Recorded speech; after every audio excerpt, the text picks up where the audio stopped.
अजिंक्य Maharashtra news, एका सामान्य माणसाची अनोखी सुरुवात. संपादक संतोषजी लांडे. पाहुयात काही ठळक आणि महत्त्वाच्या घडामोडी. शेतरस्त्याच्या वादावरून नायब तहसीलदारांच्या निलंबनाची मागणी. महसूल विभागावर हलगर्जीपणाचा आरोप. रिसोड तालुक्यातील दापुरी खुर्द येथील शेतकरी संतोष वामन भालेराव, मधुकर सूर्यभान भालेराव आणि सुभाष सूर्यभान भालेराव यांनी शेतरस्त्याच्या प्रकरणात महसूल विभागाने हलगर्जीपणा केल्याचा आरोप करत नायब तहसीलदार रावसाहेब देशपांडे यांच्या निलंबनाची मागणी केली आहे.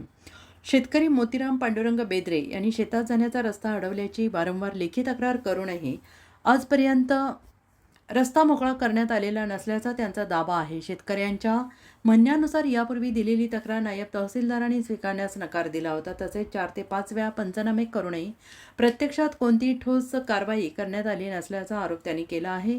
3 जून 2026 रोजी दिलेल्या तक्रारीच्या अनुषंगाने 17 जुलै रोजी नायब तहसीलदार रावसाहेब देशपांडे, मंडळ अधिकारी जी गळकर, ग्राममहसूल अधिकारी गोपाल खुपसे आणि महसूल सहाय्यक संतोष पवार यांच्या उपस्थितीत पंचनामा करण्यात आला आणि यावेळी संबंधित अधिकाऱ्यांनी रस्ता अडवणाऱ्या व्यक्तीची एकतर्फी बाजू घेतल्याचा आणि तक्रारदार शेतकऱ्यांशी अयोग्य वर्तन केल्याचा आरोप शेतकऱ्यांनी केला आहे. आणि या संपूर्ण प्रकरणाची वरिष्ठ स्तरावर निष्पक्ष चौकशी करून संबंधित अधिकाऱ्यांच्या कामकाजाची सखोल तपासणी करण्यात यावी.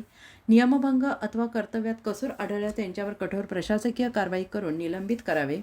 तसेच शेतकऱ्यांचा शेतरस्ता तातडीनं मोकळा करून द्यावा आणि न्याय द्यावा अशी मागणी शेतकऱ्यांनी महसूल मंत्री चंद्रशेखर बावनकुळे यांच्याकडे केली आहे.